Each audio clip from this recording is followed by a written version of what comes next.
Welcome to the Cast and Camo podcast, where we talk about hunting, fishing, and all things outdoors. Grab your fishing rod, put on your favorite camo, or just sit back and enjoy this week's topic.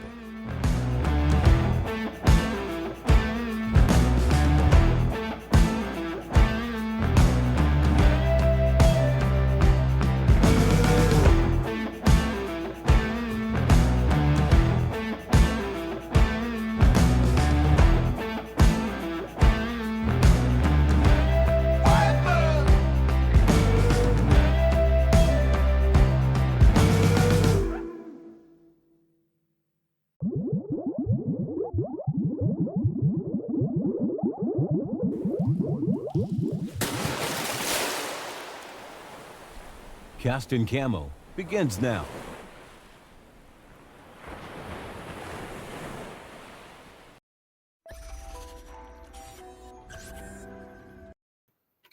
Eric, Todd, wake up. do I have to wake up? Well, it's past your nap time. So, You know, we Kind did of. turn the clocks back, so this is really weird. you know, it was, and this morning, I got to be honest, I slept, I got up at like 7, which I guess was kind of like 8. Yeah, And then I fell back to sleep. Then I woke up at, I don't know, 9:30, which is actually like 10:30, which that never happens. I never get to sleep like that, ever. do you know how bad it was last night, Todd? I actually, when I was done streaming, I told everyone I'd see him tomorrow morning. Did you stream this morning? No, I didn't stream this morning. It's my day off. It's Sunday, day of rest. Does it mean sometimes you stream Stream. on Sundays? I don't know. Well, I do Yeah, in I the was sleeping. evenings. If we don't do cast and camo and you're out doing the wrecking ball or whatever it is, or coloring your beard, then we are definitely, You're such a dick. what? I'm trying to help. I don't look. I'm gonna color my beard. I think you should. I think you see. I think you messed up on your last streamathon. One of your goals should have been coloring your beard like purple or It green. was. It No, it was. wasn't. Was it really? Yes, you weren't Oh. at the last streamathon. It was just Saturday. No, I was. I know. I was there for all 3 hours. It was. Or was Cat purple. Eyes? What? She was sleeping. It was Oh. purple. My Your beard was? I can't believe you. Man, I- it's been a long Did week you for me. even- Did you mute me the whole time? Buzzard does that a lot to me. No, I don't think I had you muted the whole time. Most of the time. Just part of it. I mean, come on, cut me some slack. Yeah. Anywho. Well. Yes. How you Guess doing? what today is? What's today? Sunday. It is Sunday, which means Cast and Camo time. Camo time. Everybody's 7 favorite p.m. hour and a half. That's right. That's You know what else today is? Your birthday? Not yet. But it's almost gun season for us and you. Yes. Next almost- Saturday. We're almost there. And we're so Yeah. excited. Like a little Yes, kid it's at Christmas. So rain excited. in the rain. Oh, Can't I wait. can't wait. I know. Yeah. You're gonna have to do like I did. You're gonna have to be hunting in your underwear because it's gonna be so hot for you. I still have, I'm I not know that while I gonna told look us the forecast earlier, but I have not looked. I don't want to look. I don't want to look. I don't even know what I'm gonna hunt with. I might hunt with my crossbow. You know what you could do? Use a Get gun. a slingshot. Look, we just started to master the crossbow. Let's not get crazy. Although I've got the compound now, the crossbow, the muzzle loader, the shotgun, and the rifle. So Yes. now maybe I do need to knock The off the slingshot. Yeah. I just Or- wonder what we've got to put in there to be able to knock the deer out, though. That's going to be a marble. Hmm. No. Maybe like blow darts with some poison. Is that legal? You can't put. How are you going to put a blow dart in a slingshot? Oh, well, maybe we just use a blow dart gun tube. Like spitballs, except blow darts. I'm sure Were we you could come up with somewhere somebody's going to have some darts that are poisonous that we can use, I would assume. Were you good in school with spitballs with the straw? I was a good boy. I didn't do spitballs in school. Well, then how are you going to shoot a deer with a spitball? I have to practice on you.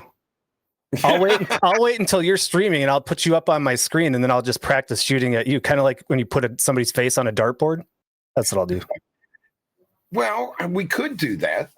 Todd, you need to kill more deer so you can send me more penicillin. Yeah. So I sent, I don't know how many months ago, I sent Gamer and Smokey some venison summer sausage. Yeah. I did not think it through very well. And by the time they got it, it was a science experiment. So, yeah. So I owe those guys some venison. How long did it take it to get there? Way too long. That was part of the problem. And I don't know why. It was supposed to be delivered early. Dry ice? No. And then they sent me pictures and it looked nasty. I'm like, just cut it off. It's fine. It's fine. Eat it. It's, it's like mushrooms. They grow. It grows. It's just eat it. It's just a fungus. Yeah, cucumber. It's a pickle. Yeah, I know that now. Yeah. Dear Butch, thanks for the raid. Everybody welcome in. And welcome to Sunday. We're already off the rails. What we should do, Eric, is we should do some housekeeping. Yep. I heard the housekeeper knocking on the door. So if everybody in here is watching on Twitch, don't forget, give us a subscribe on YouTube, Cast and Camo TV on YouTube. And if you're watching on YouTube later, if you've come across our videos on YouTube, and you're going to hear us talking to our chat like we already have a little bit. And if you think it sounds like fun to come in and make fun of us like everybody else does, by all means, find us on Twitch every Sunday night, 7 p.m. Central, under the name Cast and Camo. And of course, Spotify podcasts, Apple Podcasts, you can find our audio podcasts on those platforms as well. And please give us a check on those platforms. Dear Butch, I hope you had a great stream. I see you stole Eric's deer video that you're showing. He will take royalties of no less than $100 per stream that you use that camera. Whoa. And you told me that I had to give you half of it because you was going to tell him this. Yeah, that's why I said 100, so I can at least get 50. I need 50. So then I want 200 so I can get my 100. Okay, so no less than 200. But if you want to pay us more than 200, that's fine. Yes. Yeah. We'll take that royalty. All right. Now, speaking about venison and making venison, which we did just a couple weeks ago, made a bunch of venison and pork butts and briskets and ribs. Don't forget, if you love your ribs, if you love your meat and you're going to barbecue, don't forget to get your barbecue from Texas Select Seasonings, ! BBQ in chat. That will bring up the link to Texas Select Seasonings website. Use Cast and Camo as your discount code in all caps, Cast and Camo. And that will get you 15% off your order. It's phenomenal. I know we've talked to him. I haven't talked to Wild Bill. Well, I guess it's been about a month, maybe a little less than a month. Actually, a couple of weeks ago when I was smoking all the meat, I was texting with him. He's very busy with all of his hunting going on. What else we got? Sea-Ark boats, ! Sea-Ark. Check out their boat inventory. It's not boat season anymore unless you're in the Southern Hemisphere. Probably still is a boat season there. Check out their boats. They're fantastic, especially if you're a catfisher, river fishing. They're great for that. Duck boats too. I suppose it's duck season. They've got duck boats. They got a lot of duck boats. Very affordable duck boats too. And of course, last but not least, Deer 30. Get all of your food plot, minerals, all of your deer needs to make those bucks bigger, stronger, bigger racks. Everybody loves nice racks. ! Deer 30 in chat. And Cast and Camo 24. Eric, how much does that get people? 24%. 24. That's almost a quarter. That's like a fraction below a quarter. After the 25 and 2025. Yeah, we got to hit them up. We got 2 more months before they have to increase our discount code. Yeah. I wonder if they're going to do that. I mean, they should. They still haven't sent us our damn hats. No, we haven't got the hats yet. Or the shirt. Or the shirts. They haven't wrapped my truck with Deer 30. It's disappointing. Damon, disappointed. Jeremy, disappointed. Be better. Anyway, Deer 30, Cast and Camo 24 to get 24% off. All right, and if you don't forget, exclamation point Discord. If you want to join our Discord, exclamation point Discord, that'll get you into our Discord. And we don't do a whole lot in that Discord now, but we should probably do more in that Discord. We need more people. We need more fans. I'm tired. Eric, you need more fans. I'm tired of having all the fans myself. It's so all right. You need to step up. I got my groupies, Do you have groupies? Yeah. Do you? Yeah. Aw, Joker. No, Soggy. Joke. Yeah. Yeah. You got your groupies. Soggy. Yeah. Oh, just Soggy. Yeah, just Soggy. He's my only groupie. Okay. All right. He's the only one who loves me. Well, I don't blame him for that. I have not really said hello to anybody that's been in chat, but again, Dear Butch, thanks for the raid. Hello to all a lot of first time chatters tonight. Welcome in. I hope you have fun. Hope you enjoy. I've been excited for this for a long while. I sent a message to our guest a while back, and then I just heard back from her recently, and then we just kind of made it happen quick. And I'm stoked because I think it's going to be a super interesting conversation. She's brilliant, so there's that. And I'm going to let her. Let's switch our screen. I think the reason that she didn't get back to you is what's in the background of her. Maybe. She's to get back to you. She's been a little busy. Yeah. She's been a little busy. All right, so let's switch screens. All right, and there she is, Dr. Ellen Candler. Welcome, Ellen. Welcome to the show. All right, thank you. Welcome, and before we even get going, I think it's in our stream title as well, but exclamation point trust and exclamation point wildlife are going to get you to 2 links, and we're going to continue to hopefully drop those links in our chat throughout the show tonight. And we'll get into why those links are important, but they are, and I'm going to encourage everybody to check those links out and maybe see what they can do, everybody. But I wanted to respect our guest, so I had to make sure what should I address. We've not had such a distinguished person on our show yet. Usually it's a bunch of degens that are into hunting and fishing and swigging beer. So this is our first super distinguished guest. Right? Well, thank Eric? you. So first of all, thank you for doing this. Thank you for joining us. And I'm going to give a slight introduction as far as what you're here to talk about. But I'm going to let you take over and kind of get into it. But I'm going to give like the layman's terms, and then you can go into the technicalities. But the project, the study that Ellen has been in charge of, started, I think, correct? Yeah. Is in simplest terms, it's to study deer gut piles, otherwise known as offal, and it's pronounced awful, even though it's not spelled like that. And what animals, what predators, what things are eating those deer gut piles after us, the hunters, have field dressed the deer, drug it out, and processed that deer that is left there. And growing up hunting, I've always been curious, like, especially if, like growing up, like when I was younger, because I hardly ever shoot deer anymore, it seems like. Insert everybody's jokes there. If I would shoot a deer on the first day or the first morning, I only had so many options when I was younger to hunt, so I would go back to that same stand the next day, knowing I had a gut pile. And there's times where it was gone by the time I got there, and then there was other times where it wasn't. And I was always a little nervous that I was gonna, because you're walking out to your deer stand, and at that time I was 45-minute 4-wheeler ride into the state forest with nobody around. So if you walk up in the dark to your deer stand and there's a pack of wolves or coyotes eating, it's like, man, this freaked me out. So it always kind of interested me, like, what happens to those gut piles? I get things eat them, but really what happens?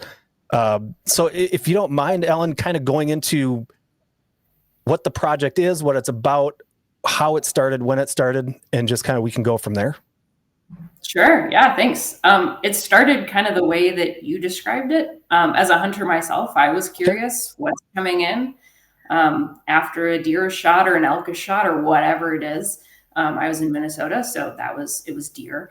And yeah, what's coming in and how does that change across the state? So in 2018, I had started as a PhD student at the University of Minnesota, and I was chatting with somebody, and we were talking about this question. I was doing some stuff with bait piles, with deer and bear bait piles, and I was really interested in gut piles too. So kind of these hunter food sources that hunters leave on the landscape and how different animals use them. And I was curious, but I knew something comes into those right away. Like you said, they might be gone the next day. Right. So I can't just like get points and like go put a camera out because I would miss most of everything in a lot of places. So it had to be working with hunters to get a camera out.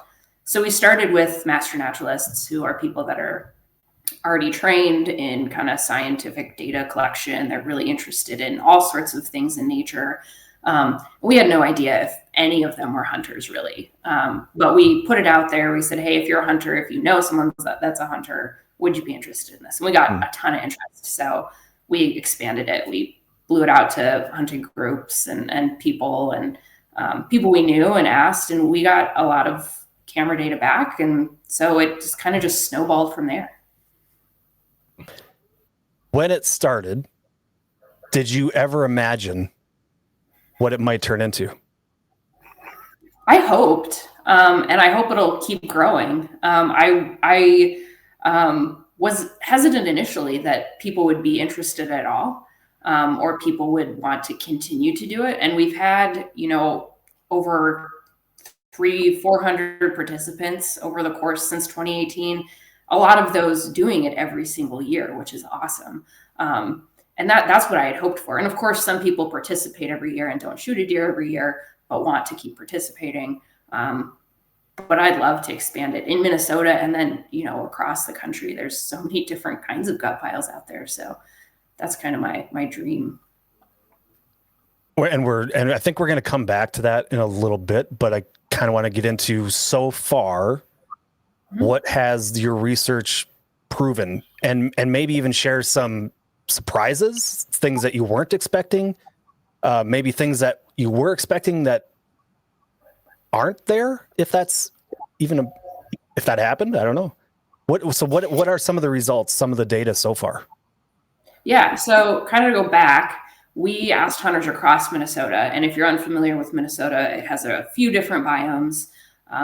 One is the coniferous region, which is kind of the northeast kind of Arrowhead region, Voyageurs National Park, Boundary Waters, Duluth, all kind of in that conifer region.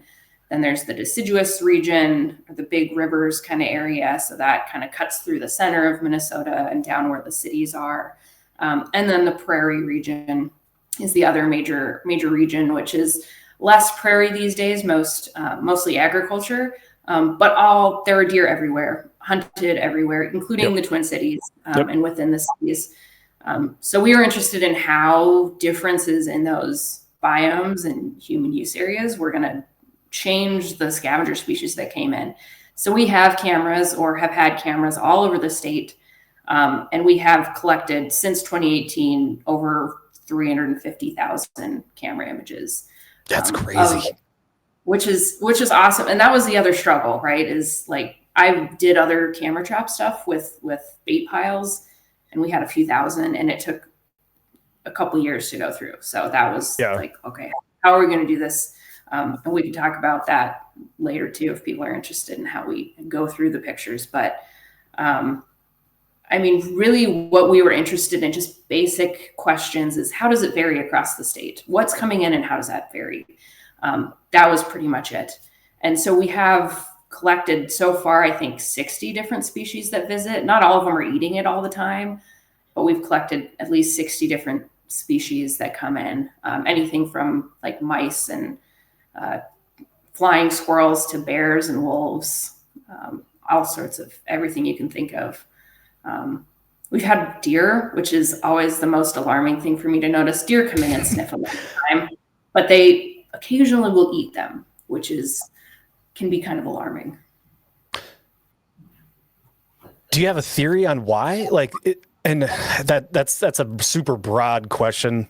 But in being in the field that you're in, have you talked with other scientists, researchers that have any thoughts and theories as to why? Is it just simply it's maybe a lack of food that the deer have, or they figure out that it's nutritious? I guess it's kind of a form of cannibalism, isn't it? Yeah, and that's what's kind of alarming. It's like not unheard of that ungulates, so deer and elk and things like that, will eat meat or chew on bones. So sometimes that's a calcium deficiency. If you look on YouTube and you search elk eating baby chicks, you'll see them chasing after little ducks and eating them. And that's a little surprising, but it's not unheard of. The fact that they're eating deer is what's startling. I don't think it's a surprise necessarily to anyone in science. And I think it is, like you said, a deficiency of some kind. Yeah. Eric, in your years of being a conservation officer, how much did you guys at all think about looking at deer gut piles, or did you have any weird or strange or scary encounters?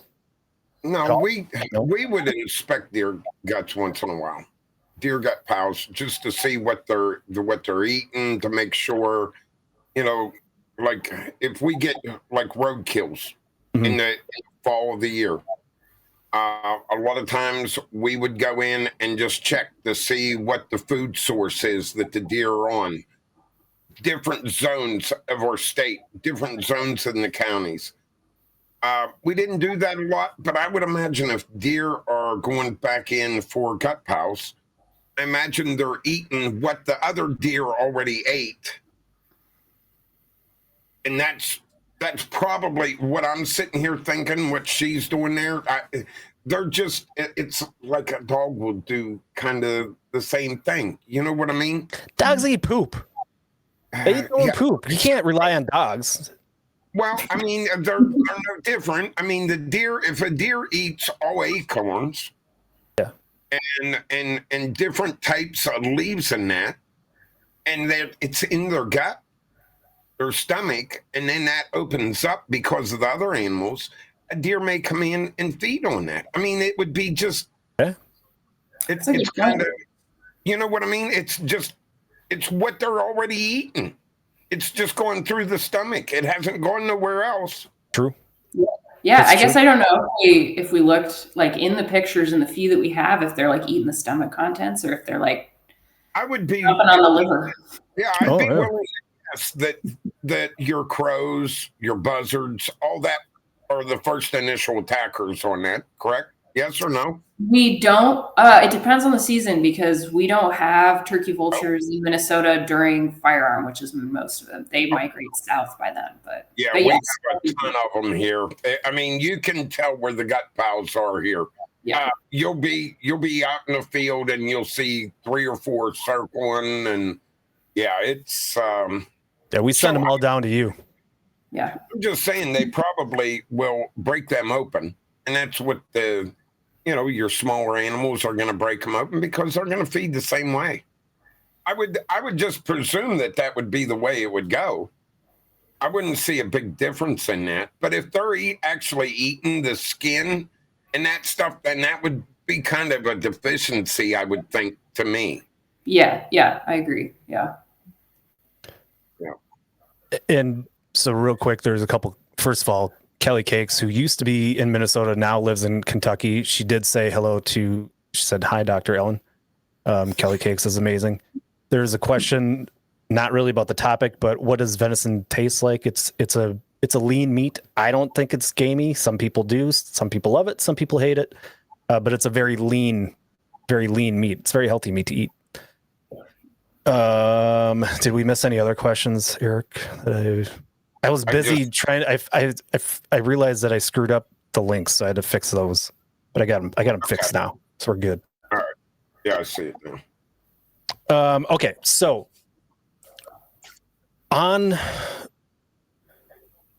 have you noticed like what's the majority of the first visitors? Is it a specific type of bird? Is it a bird? It's a completely something different? It's usually birds. Okay. And it's something we've kind of seen different in the biomes, because in the coniferous region where there's maybe more trees and it's harder to see, birds might have a harder time seeing the gut pile. So it might last a little longer and mammals might get to it. But in the prairie or where it's more open, birds tend to see it first. And it's usually corvids, so crows, ravens, magpies. They're there first and in large numbers, yeah. Have you caught any like good fights from animals fighting over anything? Mostly the birds. Yeah, we'll get some like the eagles. We'll get a few eagles every now and then all together, and you can definitely see the like hierarchy. You can see the pecking order, if you may. And then the pecking order of the adult bald eagle that's, the all white head, and then the juvenile that's like a little bit of a white head and not quite old enough yet, and they get pushed off. And sometimes if the camera's set right and you got, the right time that it takes a picture, you can get them like claws together and fighting over something, which is pretty cool. So before we get any further into it, I know we have a lot of people from Minnesota in our chat, and a lot of people from Minnesota that watch. I'm a hunter. Other people in here are hunters. How can they participate? How can they help? What do we need to do? Yeah, absolutely. So I think the link is in the chat. If you go to the website and you can sign up, all you have to do is put up a camera. If you have a camera, and a lot of hunters already do, you're welcome to use your own. There are some that we are ordering. We have so many people interested that right now we're out, but there are some coming. So don't think we aren't interested in you participating. We're getting more cameras. So if you want a camera, we can send it to you. We'll mail it to you. We'll send you a prepaid return dress to mail it back when you're done. Bring it out with you when you hunt and set it after you field dress and leave it for a month. And I know that's a long time. You said, like it's gone after a day, and that's true for a lot of them, but especially in Minnesota, we're doing this over all of the seasons. So right. Starting in archery, going to the end of muzzleloader, so the end of December. Yep. And if you're hunting up, near Duluth, December at Christmas, and you shoot a deer and it snows, then that gut pile might last even longer than a month. We might miss some of the stuff, but right. The month kind of standardizes it across everything. So we like to see what's coming in to investigate after. It might look like it's gone. Maybe something will come in and check out that stain on the ground. Have you noticed a difference in what's showing up at the gut piles as the season progresses? Like a deer shot in September or mid-September or late September compared to a mid-December or late December deer. And obviously there's a lot of variables in play, like what biome it is, which, I mean, you could probably break down through all different 4 biomes, but in a general sense, have you seen a trend in difference from season? We haven't looked at that exclusively, and part of that reason is because most of our data are from firearm, kind of the 2 week in November. Sure. And there's definitely some in archery, and there's definitely some later. I'll say, as you could guess, like bears are more kind of archery, and then they go away because they're sleeping. And vultures we see those during archery season. We don't see those after firearm season starts because they're gone. But other than that, we haven't looked kind of super hard into it. Let me ask you a question real quick. On your black bear, you've had some evidently during archery season where you've had a camera set up. Have you been able to see bear come in on it? Because I know when I had a really high population of black bear, and most of the black bear, when they get a sheep or something or a gut pow, they drag it off and hide it immediately. They never leave it there where they find it. They drag it and they'll put it under a log and cover it up so they can only come back to it later. I'm just wondering if that seemed to happen for you guys, where coyotes, they leave it there and they keep coming back and feeding on it until it's gone. Yeah. The bears we've had, I can't think of any where they've drug it off. There's a few sometimes, like a coyote will drag, if somebody left a leg, we'll take a leg off, right? But not much is pulling it away. We have had some bobcats. We've had like obvious caching like that, but they didn't move it. They just were caching it where it was, which is not, obviously great because everyone knows it's there already. Yeah, we used to have black bear that would kill a sheep or something from a farmer, and they drag it clear out of the field, and we would find it hid under a log or something, and that's how we could, of course, the black bear always goes for the internals right off the bat. The coyote goes for the rear end of the animal. And I mean, it's just pretty self-explanatory from there. Yeah, I did a little work in Yellowstone, and part of that was cougar, looking at cougar kills, following and doing some tracking. And yeah, those were, pretty, the bears were sleeping while we were out. So it wasn't any grizzlies, wasn't any black bears. So it was obvious when it was a cat, it was a cougar, and it's big piles of leaves and dirt all scratched up and a couple elk legs sticking out. Right. Oh, see, the problem is Minnesota doesn't have cougars. That's what the DNR will tell you. That's what they tell us. Yeah, nothing established is what I look every time we get a camera. I look camera work or have cameras out. They're always like, "Come on, the kittens!" Like if you got a kitten on your camera, you'd be famous or infamous, whatever you decide, I guess. But yeah, I just have so many questions. We might need a part 2. I'm kidding. I won't torture you twice. Does anybody use the cameras that aren't just static shooting pictures and it takes video, live video? Does anybody use that option? We mostly are dealing with just pictures, but our cameras will take video. And I have set them up to take some video. The photos are just easier to go through, and until we figure out a way to like easily get through it, videos, we're going to stick with images. But videos would be cool because we could get at more like kind of those behavioral or like, the getting at each other kind of questions, what kind of competition's really going on that you can't get as much from still images. So, and I suppose the more the project and the research grows with participants, the more you need help on the back end to go through everything and to organize everything. That's got to be quite the effort, is it not? Sounds like a lot of freaking work. Well, it was initially. And I should have sent you this link. I still can. Zooniverse, if people aren't familiar, is a kind of a community science, citizen science platform. And there are all sorts of projects on there, like if you're interested in history or anything. But a lot of them are camera projects. And we have our pictures all up on Zooniverse. If you just go on Zooniverse and Google and search Offal, it's the only project that's looking at guts. And so we have all of our pictures up there, and people from all over the world can help ID them. 10 people look at each image or image set. Okay. And that's kind of shown to be, a gold standard. And then we get that information back. So if there's something that looks like, oh, it's a wolf or it's a coyote, and 5 people said it's a wolf and 5 people say it's a coyote, we'll pull those out and look at those. But sure, that has helped so much. That's awesome. How many people are working on it on the back end with you? I mean, they are all volunteers, and it's run by Zooniverse. But right now, people that are registered on our project, there's over 8,000 that are on there. 8,000. Yeah, and they're from all over the world. We can't tell like exactly, but we can get some like Google Analytics from Zooniverse. So they've sent me some information like here's people in this country have clicked on your project, and it's people from all over the world. Sure. You know, Asia, Middle East, Europe, South America, everywhere. Well, deer gut piles in some places is probably an aphrodisiac. So it's a delicacy.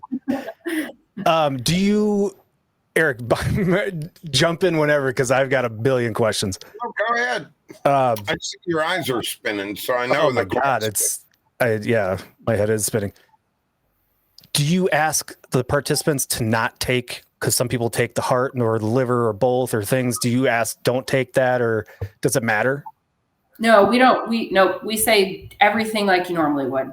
Okay. And we recognize it's an inconvenience a lot of times to carry a camera out. I mean, they're pretty small and light, but if you're, and it, I do this. I'm a hunter too. I know once you like shoot something, you get into that zone and you're going to break it down. You're going to gut it. You're going to get it all cleaned out. You're going to get ready and go. So I know it's like a little bit of an inconvenience to ask to put a camera up. So we're not asking take the heart. If you eat the heart, I love heart. So take that. I'm not a liver person, but if you take the liver, great. On the data sheet, we do like ask that you say that just so we know. But yeah, nope. Do everything you normally would. Do you keep track of, in each biome, what animals are coming to the pile and the time? Has there been a trend as far as during the day it's this type of animal, at night it's this type of animal, and how does it vary from biome to biome? Yeah, mostly during the day, it's mostly when the birds come, because birds are typically not out at night, but we've had 3 different owl species, so we get some birds at night, which is another cool story because owls hunt by sound and movement, right? And the gut piles are not doing that. So that's a curiosity of ours, is like, why are the owls, why do they know? And we think it's because of mice at the gut piles. But yeah, that would have been my guess. Yeah, that's another cool kind of scientific question.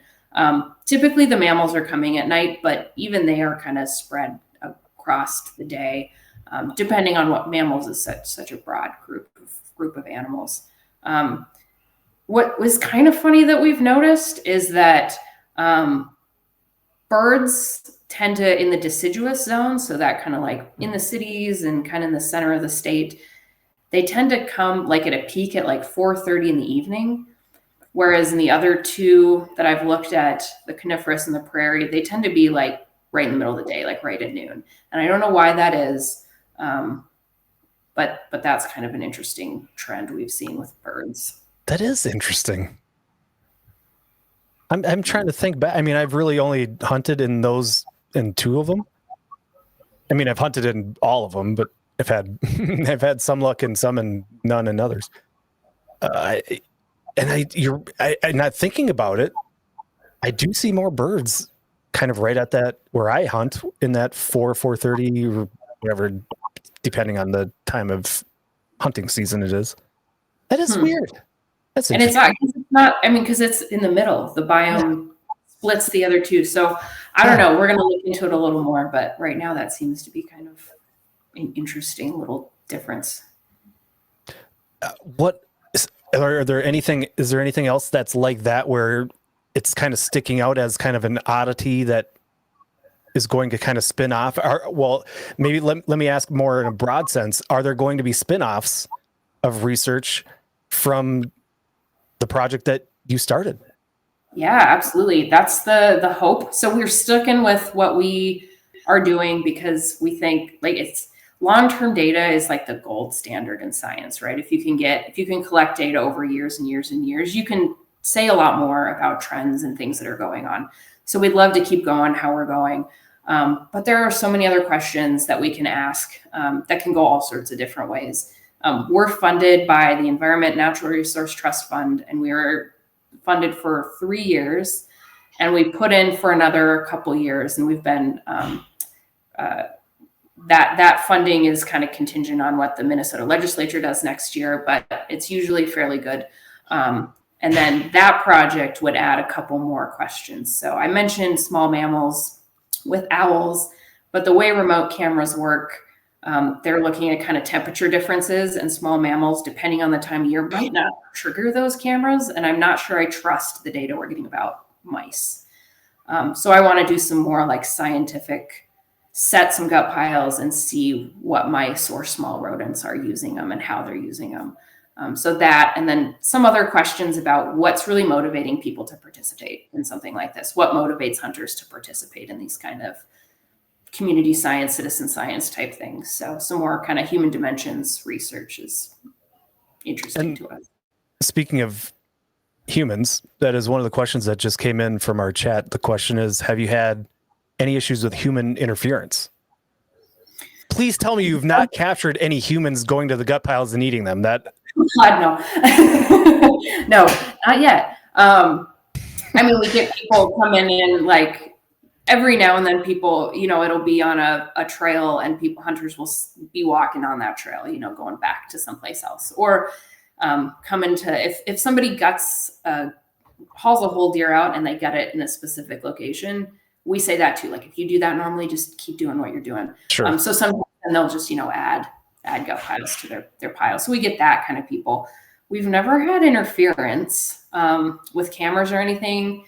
A lot of it, I think, is on private property. There's definitely been some on public property. I had one out on one of my deer, and that was on public lands. So, and that was left alone. Someone would have had to stumble across that one. Yeah, we've never had any, as far as I remember, never had anyone bother them. Wait till it moves into Wisconsin. Then you'll start seeing some. That surprises me, because I know I've had, at least where we used to hunt before we started hunting our farm, we had 4 or 5 cameras stolen that we had up for deer. And I'm surprised you ain't running into issues like that. This one we haven't. I had another study going, doing my PhD research in Michigan, where we had one walk away. And I'm sure it was on like where someone hunted. It was public land. It was national forest. So weren't like on someone's property. They must have come with bolt cutters, because it had a big python lock and everything on it. So they had to. They wanted it gone, whatever that reason. But yeah, it's a risk. Like, we know that it's a bummer. It sucks, but we know it could happen. I mean, I think for the most part, this is kind of off topic, but I think for the most part, hunters all respect each other and each other's stuff. Not always, obviously, things happen and they're bad people. But I think that's one of the cool things about the hunting community is, for the most part, the vast majority of people aren't going to sabotage somebody else's hunting stuff. You don't want to infringe, just like because you don't want people to infringe on you. So I think there's a lot of mutual respect. So it kind of doesn't surprise me that they don't get taken all that much. But there is always some jackass out there that is going to do something. Exactly. Speaking of Wisconsin, is there kind of a 2-part question? Is there a plan to expand to other states? And are there other states that you're aware of that are doing this type of research? We would love to expand other states. There was potential, depending on grant funding that didn't come through, potential to move some to Wisconsin. And that had to do with other questions about chronic wasting disease, and moving this other additional questions to Wisconsin. I'd love to move to other states. Our personnel capacity would require some people from other states to take the lead. We were in Minnesota. I was part of the hunting community. I knew people in groups. So it was easy to make those connections. So if it went to other states, it would have to have people on the ground that knew groups and had kind of those connections or could get us involved. There was a group in Montana that did something similar for a couple years, and I've talked with them, and they're great, out of Missoula area. And so they'd had hunters, they gave cameras to hunters, the hunters put them up, and they were on, I think they had mule deer, whitetail, elk, moose, and pronghorn. So they had a bunch, and not over it, mostly in the Missoula area, so not across the state of Montana, and they haven't continued it. I think they'd love to, but again, personnel and other priorities kind of Sure. there. Eric, you need to start this in Kentucky. Me? Yeah. No. Yeah. No, I'm already done with that. I'm retired, Todd. No. Well, that's why you have all the time on your hands to do all of the help with this research. You're going to fund it. You can hand out cameras to people. Yeah, I can totally. It's your new job. The Kentucky elk. Yes. I've got enough stuff on my plate. I got to deal with you every day, Todd. Well, that's true. That's a job all in itself. Okay, so another question. If I'm a participant and I shoot my deer and I field dress my deer and I put my camera up, when I'm submitting my information, does it ask, or do I have to kind of give an indication of where I shot the deer? Meaning, was it a gut shot deer? Was it a heart shot deer, lung shot, something like that? And the reason I ask that is I'd be kind of curious if that would change what is eating the gut pile. If it's a gut shot deer and it smells like crap and it's got all that crap, but I guess it's all guts. So it probably should all taste like crap. But in my head, I'm like, I wonder if that makes a difference to what animals come up to the gut pile or eat it or do whatever they do with it if it's been shot in a different area on the actual deer itself. Yeah, that's a good question. We don't ask that, but that's a good question. I do wonder, especially I'm thinking, like you said, like a gut shot, would that deter anyone or bring in more like, right. Oh, this death is smelling everywhere. That's really gross. There's something good there. I don't know. That's a good question. We don't ask that particular question. We tried to, it's hard because as scientists, we try to take as much data as possible. If we are like collaring animals, we measure everything, take a blood sample, like as much as we possibly can in a short amount of time that, causes the least amount of stress, even if we're not going to use all of those data. And we know that those data could be used someday. But on this project, when you're doing participatory science, you want to make it so that people want to participate and they're not out there for 3 hours after they field dressed a deer, measuring the trees that were around the deer. Like that would be ridiculous to ask. So that is something that would be interesting and would be pretty quick to ask. That might be worth adding. And kind of ask. Sorry. Along the same lines, the age of the deer, has the age of the deer mattered? If it's a fawn or a yearling or an adult, does that change anything?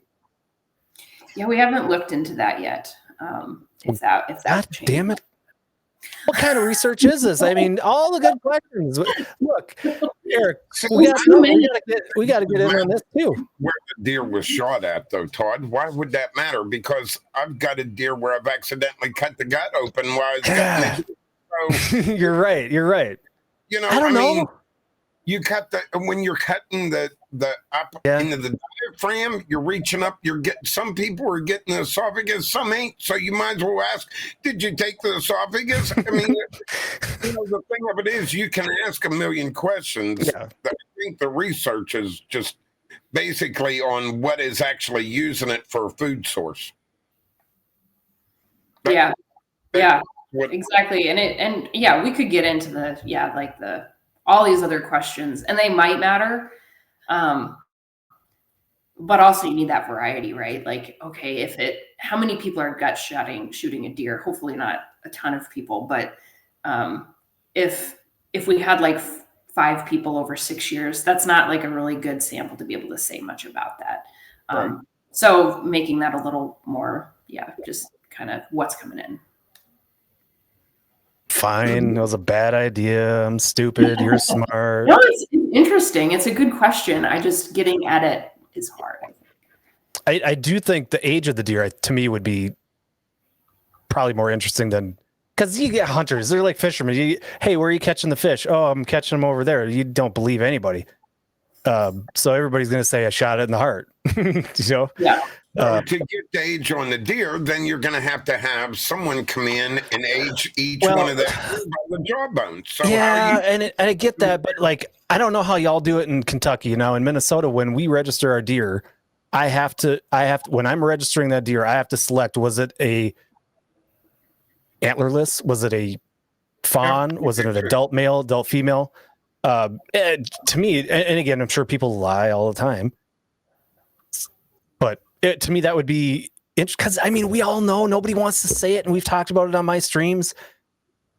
Shoot that fawn. It's better meat. It's tender. It tastes better. The thing of it is, with a fawn, you already know it's a 6-month-old deer.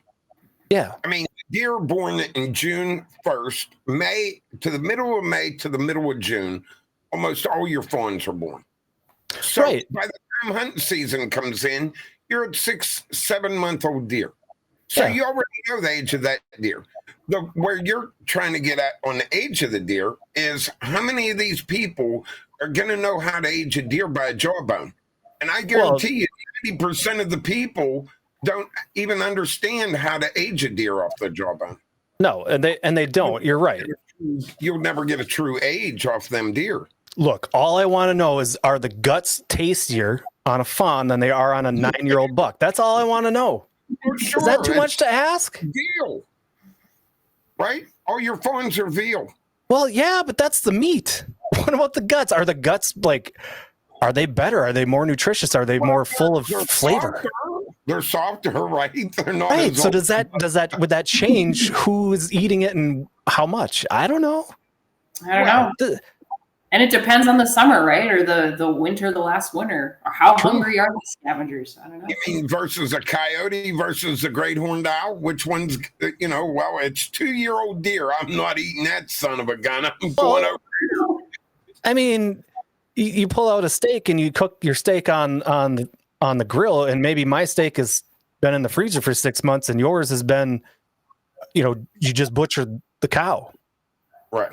And you have somebody sit down and you taste the fresh steak and they're going to say, yeah, that's pretty good. And then they go over to the older steak and they go, I mean, it's a steak, but I'm going back to the other one. Like, but is the cow fresh anyway? I don't know. I've never seen a gut pile at our farm where we hunt, or when I was in PA, I've never seen a gut pile last more than 2 or 3 days and they're gone. I mean, everything in the world just wipes them out and they're out of there.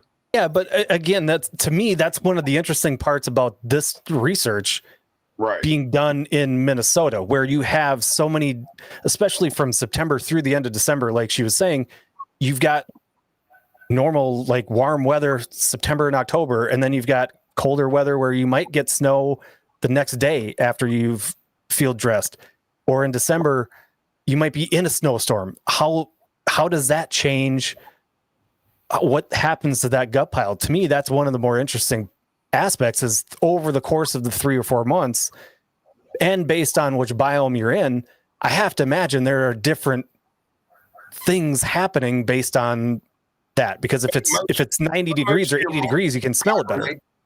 Do most of your mice hibernate? Most of the what? Most of your mice, do they not hibernate at a certain temperature? I don't think so. Ground? I don't think so. I don't think so. I've just never, when we had snow in PA around our gut piles, and you'd have a gut pile and you'd go past the next day, it was 99% raccoon, possum, you've got coyotes, a bobcat maybe, and that's about it. And bird tracks. You'll have ravens will be in there on top of the gut pile.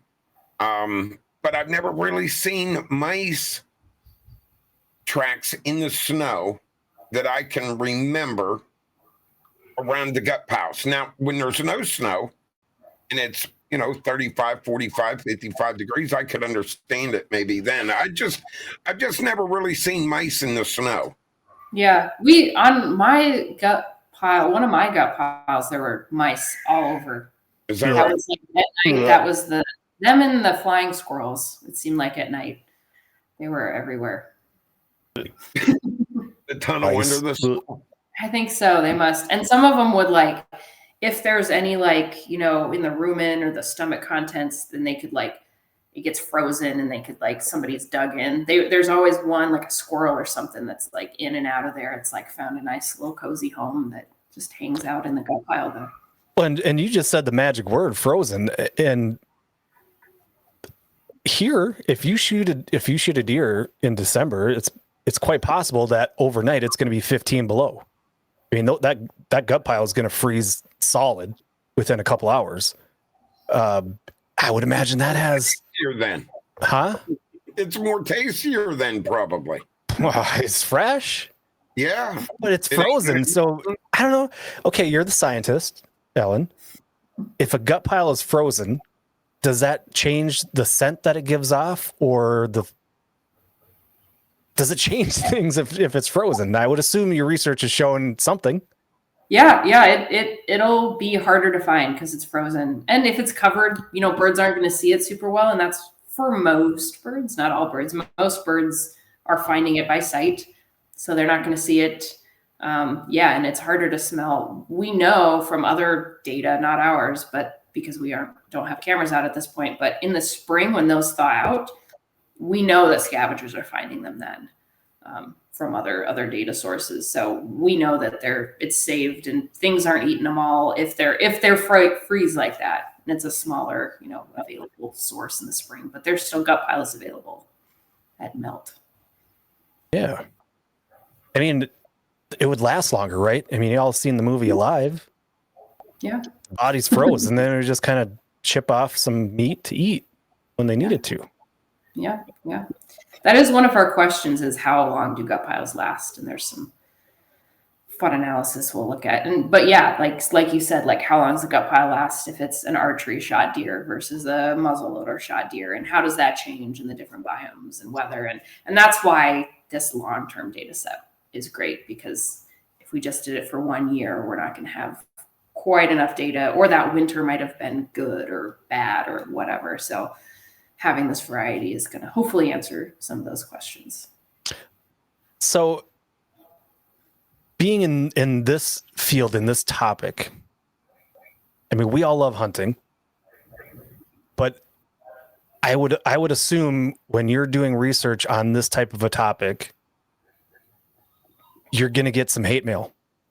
Have you had experience with, I'm not going to mention organizations in particular, and you probably shouldn't either, but have you had experiences where people that don't agree with hunting or your research, have you encountered that?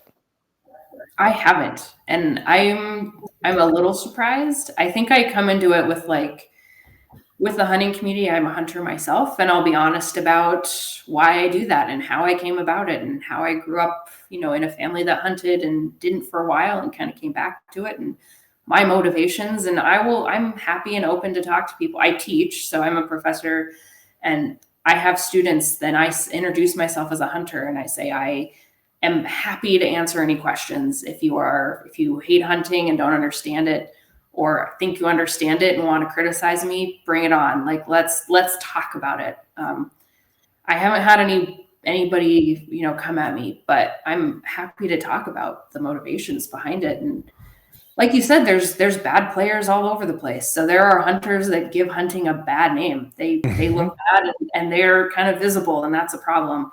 But the majority of people I know are decent and ethical and do a good job. I'm shocked. I'm shocked that you have not gotten messages or something from some of these groups. Because I mean, your project, it's not tiny. Like, it's out there. There's a lot of participants. It's bringing in a lot of data. And I would think the second somebody got wind of it, that they'd be knocking on your door. I mean, it's a little hard now that you moved to Alaska. I would think your email would be blowing up and your phone would be blowing up. It makes me happy. I'm glad that you haven't had that experience. I'm shocked, especially when you and I kind of warned you I was going to ask that question on Friday when we talked, and the smirk that you gave, I was like, oh, this is going to be good. She's got a good story. This is going to be good. No, I get people that say, like, I could never shoot a deer. And, my response to that is like, okay, that's totally up to you. It should be kind of like a hard thing, like you're killing something. So there should be some level of like, am I willing to kill something? But if you're a hunter, like I hunt because I want that meat because I really like venison and I know where it's from and I work to get it and I appreciate that. And I love the experience of it and like going and learning the animal. I love to hike too, but it's two totally different experiences. So I like to talk to people about that. Just like, yeah, all right, it's hard. Eric, I've been talking the whole time. I don't want to leave you out. You're fine. No, you're fine. I don't know. I just trying to think of what is going to be gained from it after you're done with it. Do you know what you're doing with it after your study's done? Where you're going with the next? Because there's got to be something you're leading to. Yeah, well, I mean, really, we're just looking at what's coming in. We're hoping that those data can be useful to like clarify that impact or that benefit that hunters are giving to scavenger species. Gut piles and like deer hunting in Minnesota and like the upper Midwest in particular with whitetails, this pulse, we call it, a pulse on the landscape, this pulse resource is pretty new. Whitetail deer, believe it or not, I'm sure you know this, but 100 years ago, people weren't really hunting whitetail like it was like an amazing thing that you would see a deer, right? And now they're everywhere. Yeah. So those gut piles on the landscape, and in Minnesota, it's like, I don't know, 200,000, give or take, depending on the year. Every year in Minnesota, most of those in these couple weeks in November hit the landscape. And this is when deer typically, maybe except for males, are the most healthy. They've just gone through summer. They've eaten a lot. They're really healthy. They're good. They're typically eaten by predators, throughout the year, but mostly in the spring or the late winter, or if it's a harsh winter, when they've gone through the winter and they're sick or they're weak or something.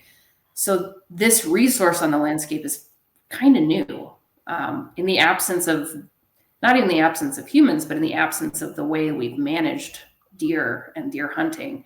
It's pretty new on the landscape. So really just getting a basic understanding of how we are as hunters providing for these scavenger species, how these scavenger species are using it.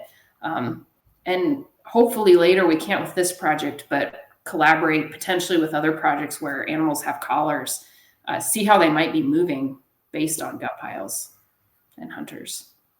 And I would assume it's not, it's in a broader sense, it's you're studying the ecosystem of these other predators, are you not? And maybe can tell some differences as far as, and I'm sure the goal isn't counting how many deer are shot, counting how many deer are out there, or the population of certain predators. But I would assume that plays into it a little bit of what are the gut piles making the ecosystem for these other animals better, different, changing? Yeah. And that's where the long-term part of it is interesting to me, because we all know there's this decrease in the hunting community, and there has been for a long time. And we always worry about conservation dollars and how we're going to alleviate that concern, which is a totally fair concern. But I'm also wondering if we understand how much in Minnesota specifically now hunters are leaving for these scavenger species, who's relying on those, and like what species are relying on those every year that time of year and have learned to take advantage of that. If hunting goes away as we know it, like what's going to happen? So understanding kind of that basic knowledge, or climate change, if we have this long-term data, like you said, like hunting when it's 90 degrees, bugs and bacteria and fungus and things are getting to that gut pile, whereas in December they're not. And they're competing with those other scavengers like birds and mammals. So how does that change what's available to birds and mammals? That's kind of my interest, and how managers, I hope, can kind of look at it to forecast ahead.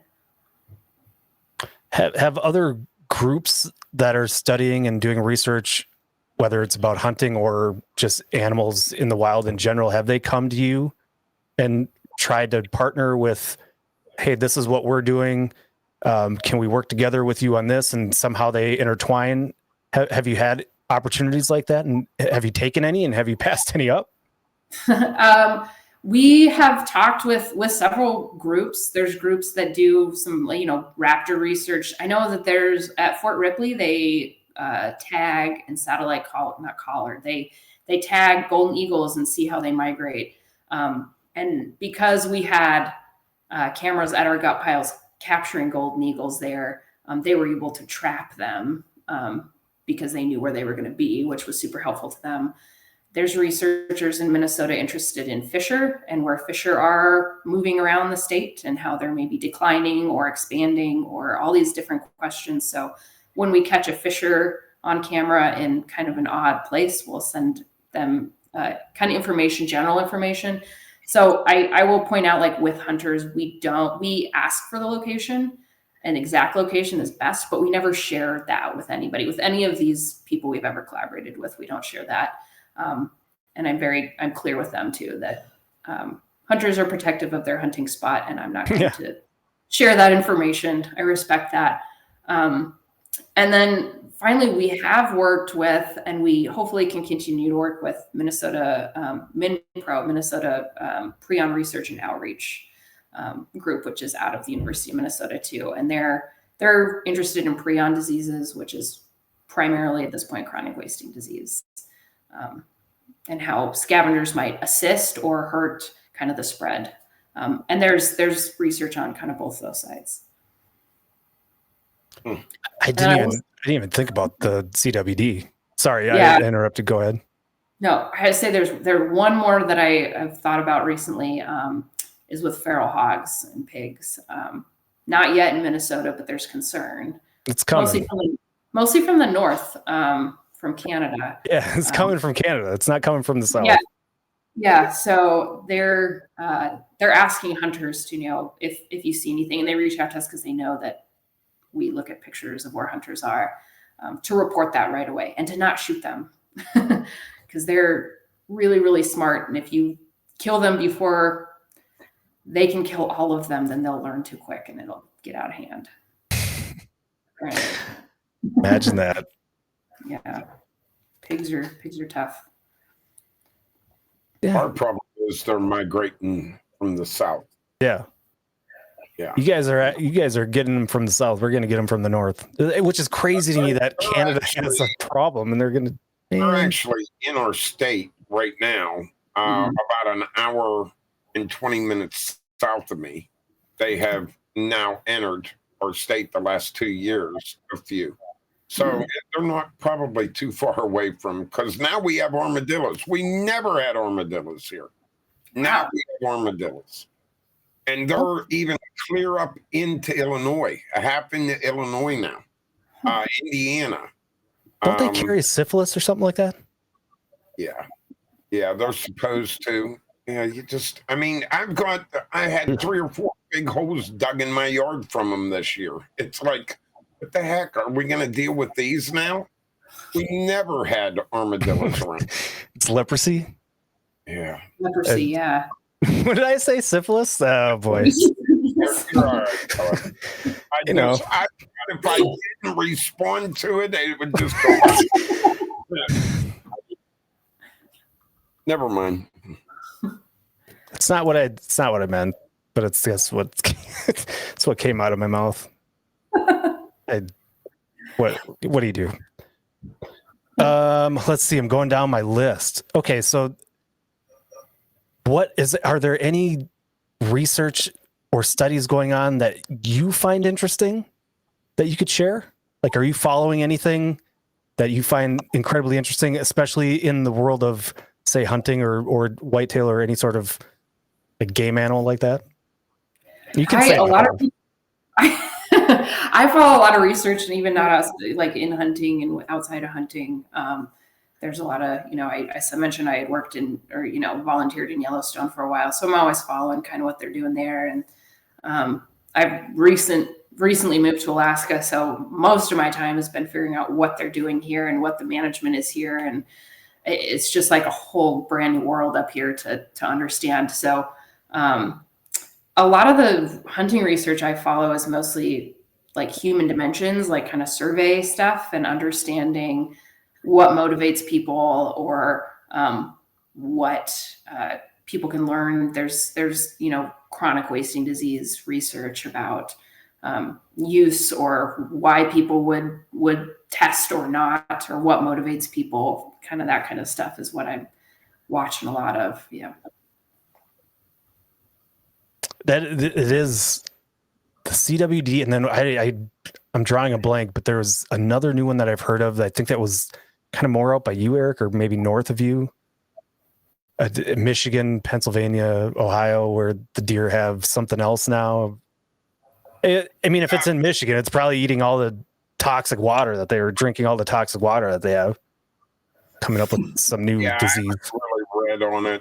I know that they've been talking about it, but we've just started getting CWD here close to us. Mm-hmm. So they're actually where the pigs are right now. Yes, spiked. Thank you, blue tongue. Which is crazy because you see pictures of these deer that look perfectly fine and they're just laying there dead. They just drop over. Yeah, but I think blue tongue's been around for a while. I know, right? But I think what I've been hearing is that it's like starting to really take off. Like it's. I thought you meant there was a new one starting up, and I've heard of blue tongue a long time ago. Yeah. It's becoming more prevalent. Which, who wants a blue tongue? Nobody, unless you're eating a popsicle. That's what I was just gonna say. Joker likes popsicles. He said, "Blueberry popsicle." That's right. I had some of my other questions are going to. We'll talk about after the fact. I don't want to bore everybody. What's been your favorite part of the project so far? Is there a favorite part of the one, if you could pick one thing that was like, I love that I learned this, what would that be? Yeah, I don't think it's so much what I've learned, but when people reach out, I had one, hunters reach out and say, I'm glad you care about this. I've been putting my camera up or whatever. One of the first years, there was a woman that was like, I'm going to do this with my grandson because I'm going to teach him to go hunting and he's going to teach me how to use a camera. So he's got the technology and I'm going to teach him to hunt, and it's going to be a really good grandma and grandson thing. They're like, oh, that's so sweet. That's awesome. So it's stuff like that. Like, oh, this is cool. I like when hunters will ask a question like, hey, I wonder what this was. And that's with the owl thing. That was a hunter that brought that up and said, I'm getting barred owls on my gut pile and I'm kind of seeing mice, but I think they're hunting the mice. I don't think they're coming to the gut pile. So that was for oh, as scientists, we get this tunnel vision. This is our question. So We're looking at that. But when we have, other people participating, they might see other things we don't see. So I always invite people to ask me. Now you said there were 63 or 67 different species that have visited the gut site. I think 60. All right. So real quick question. The weirdest thing you ever seen at a gut pal, was it Sasquatch? We haven't had Sasquatch yet. Oh, come on. Now, I was out one time for Sasquatch and I found him. Now, he found you. I think if we think back, he found you. Well, he did. He came and gave me a hug. Yeah, he gave you something. Yes. Yeah. So what is the weirdest animal you've had? We had one gut pile that it must have been in a horse pasture. They moved the pastures, and the horses kept coming to that gut pile and just hanging out. Wow. Otherwise, I don't know. There's stuff.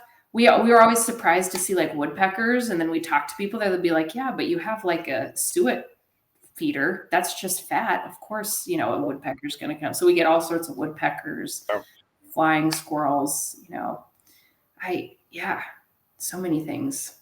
The variety, I think, is what surprised me. If you get a picture of Sasquatch, would you please send it to me? Yeah, I really appreciate it because I got a hug from one last year.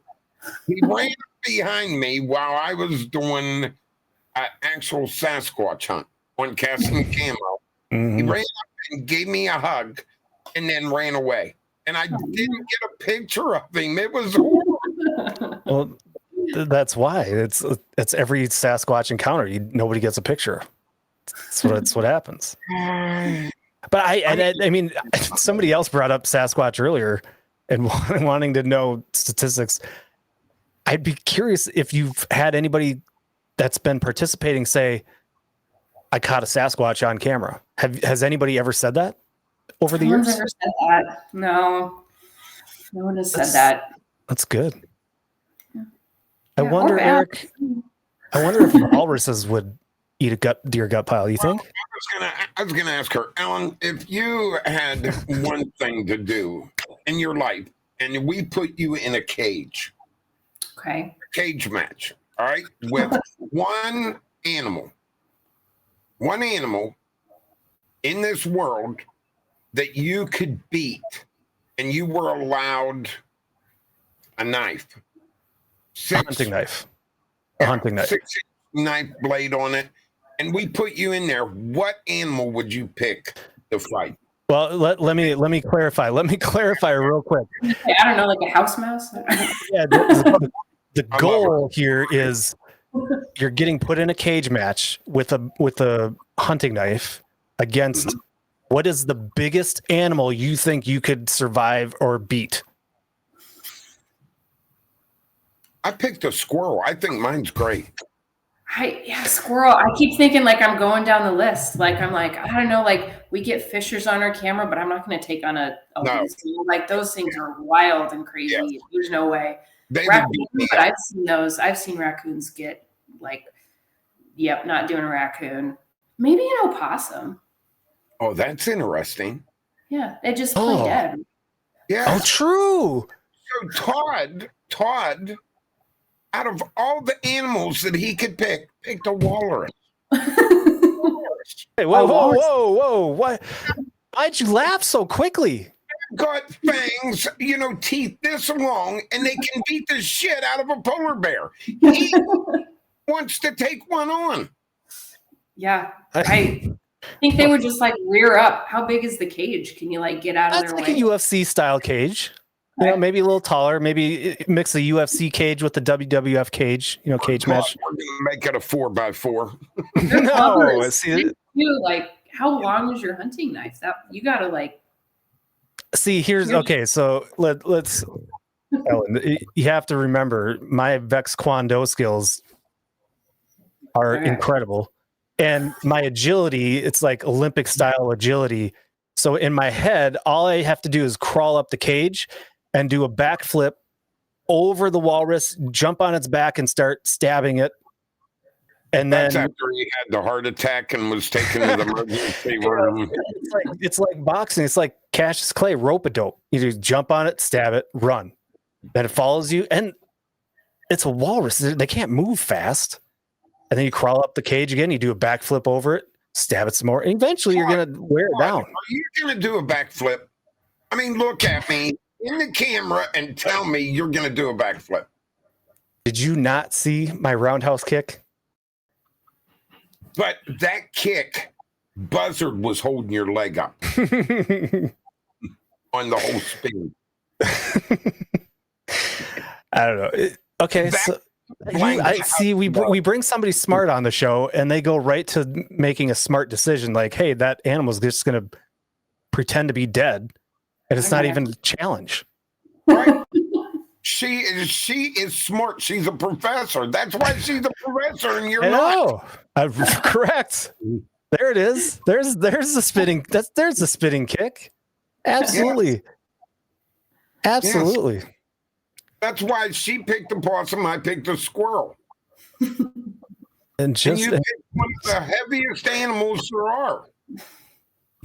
I was picking something. The goal is what is the largest animal between it and probably the internals of that thing.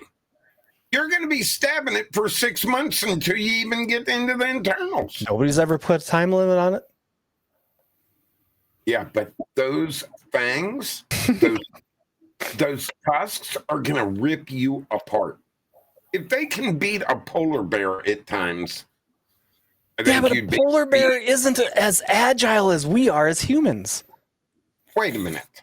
Who said you're agile? I did. I'm saying that. Tree stand. What?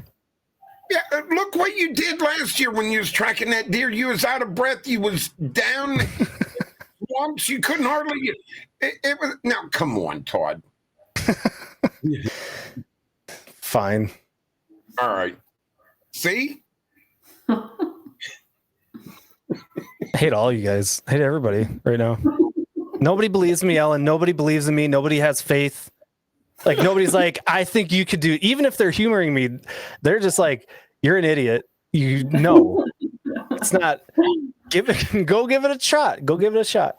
And actually, we were in talks. we're off the rails a little bit. We were in talks with a scientist from Alaska who studies walruses. And I had a couple conversations with him. I wanted him to come on the show and we could have. Now, listen, I'm not a complete idiot. I know I could not take down a walrus, but it's a fun bit. And I know it gets under a lot of people's skin. So I stick with it. But after I think 2 or 3 conversations with the guy, I think he was like, "This dude's batshit crazy. I'm not joining that show because he wants to talk about fighting a walrus in a cage. He's out of his damn mind." Yeah, we lost that conversation piece. He ain't never coming on our show. No, he's not. I've reached out a couple more times. I'm pretty sure I'm blocked. But ultimately, we wanted to learn about walruses. That's what we really wanted. We wanted to know the study and the research on walruses.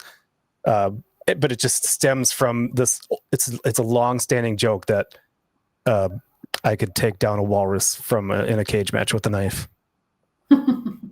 See, now you just ruined it because I thought you were sincere this whole time until now.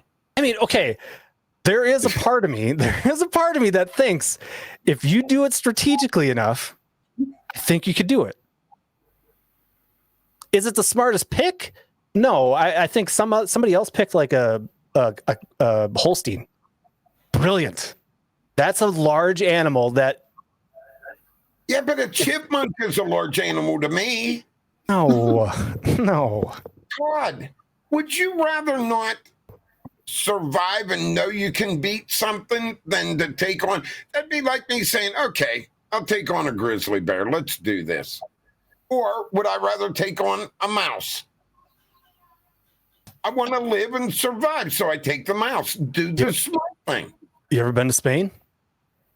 No, and I'm not planning on it. Do they have fighting with chipmunks and squirrels? No, they do bulls. Why? Because you don't know. They could. No.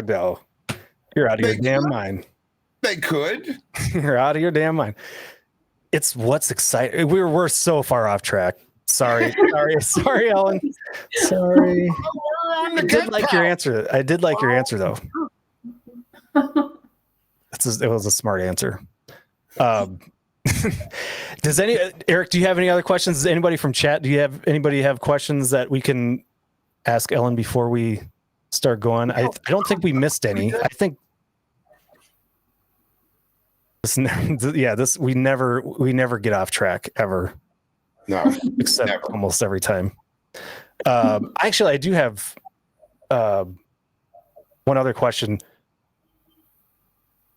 You said the Montana group that was doing something similar. Were they noticing any differences between species, like a mule deer versus a whitetail or an elk? I'd have to check. If off the top of my head, I mean, like a moose and an elk's a lot bigger than a whitetail, right? So the duration it lasts is going to be longer, and probably allows for mammals to find it. If it's a whitetail out in the open, birds could take that like really quickly, and mammals might not ever get to it. So I'd have to look back and see what they found, but that'd be definitely a difference I would anticipate. Yeah. Do you want to go into different species? I'd love to. Yeah. Now that I'm in Alaska, especially, I'd love to do some moose. There's a bison hunt up here. Caribou, Sitka, blacktail, all of those. I would love to try to figure it out. It's a little different up here because it's a lot more. It's harder for somebody to go back in a month and pick up a camera in some areas out here. So there's some logistics we'll have to figure out. But yeah, my goal is to at least bring it up here. But I'd like to do some more species in different states for sure. I mean, I'll make you a screaming deal right now. If you let Eric and I come to Alaska and live with you for like a year, We'll help with all the research. We'll even do the hunting with you. We'll help with the hunting. Whoa. What? I'm kidding. Pam cooks for me. I guarantee you she ain't going to be cooking for me. Bring Pam with. She can sleep in the garage. Ow. Oh, this is perfect right here. Okay. All right. Fine. Then I'll go. I'll go hunt all the things. Yeah. There you go. Okay. There you go. Sweet. I'm assuming you have an extra bedroom for me, Ellen. If not, I've got an air mattress that I can bring. The garage is heated. Sorry. Yeah, perfect. That's all I need. Did you say the dog box was heated up? No. I at least deserve the garage, okay? I at least deserve the garage. All right. Well, thank you, Ellen, for coming on and dealing with us, answering some stupid questions that we were coming up with. But it was, to me, a super interesting topic, and I'm sure we could go on and on. I would probably come up with another list of 50 questions. But my hope is that you start some other projects and some more research, and maybe we can touch base again and talk about different research that you're working on or have heard about or collaborating with. I think that would be awesome. Yeah, definitely. Yeah. Thank you so much for inviting. Yeah, this is awesome. This is fun. Good. I'm glad you had fun despite Eric's unprofessionalism. I'm always unprofessional. I told you one word. Leave me alone. Yeah, I guess. All right. Well, everybody in chat, everybody watching on YouTube later, listening on Apple Podcasts and Spotify Podcasts, don't forget, check out our sponsors, Texas Select Seasonings. If you're in chat, ! BBQ will get you to the link. Cast and Camo in all caps for Texas Select Seasonings, get you 15% off. Check out Sea Arc Boats. If you're a duck hunter, probably, is it duck hunting season anymore? Goose hunting? I don't know. I don't hunt birds. But they got fishing boats. They got all sorts of boats. Check them out. And don't forget, it's never too late and it's never too early to get your minerals and all your deer food and food plot stuff from Deer 30, Cast and Camo 24 to get 24% off. And other than that, you know what, Eric, we haven't talked about next week. Are we doing a show next week since it's opening weekend of gun? That's going to depend on whether I get my deer Saturday morning. Well, okay, Ellen, he's adorable. He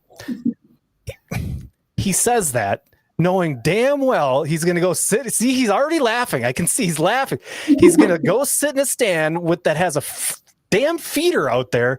And then it's not a if he shoots a deer, it's which one is he going to shoot? It's eeny, meeny, miny, mo. Which 12-point buck should I shoot today? There's no feeder out there. Yeah, not this year. You don't have to feed them anymore. They're like pets. They just come back to that spot with or without a feeder. You've got them trained. That's well, you could train yours. No, we don't cheat in Minnesota.